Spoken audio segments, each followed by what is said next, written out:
As Ohio continues to deal with the aftermath of a toxic train derailment, some local officials worry the possible merger between Canadian Southern Pacific and Kansas City Railway could lead to a disaster. Yeah, News 8's Nina Burns live for us in Princeton, Iowa. Good evening, Nina. Good evening, John. Back in August, we sat down with former Princeton alderman Ann Gieger. That's when she shared her concerns on the possible train merger. Since then, multiple cities like Bettendorf and Davenport have accepted settlement money from the Canadian Pacific Railway. Those settlements amounts went as high as $10 million. The railway would transport hazardous materials by the train load on train tracks that fence her backyard, with the Mississippi River just a couple yards across the front of her house. Now she's comparing the tragedy in Ohio to what could happen if the derailment happens here in our area.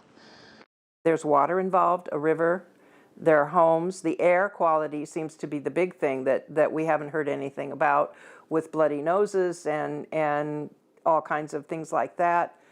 And that could happen here. Now Gieger has reached out to multiple city officials to try and change something about the current progress that is happening here.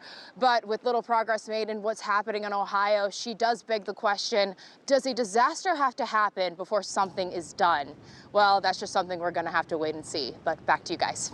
All right, thank you, Nina. Now, when we asked Canadian Pacific for comment, it told us the railway strives to transport hazardous materials and other goods as safely as possible, and that it meets or exceeds regulations and standards.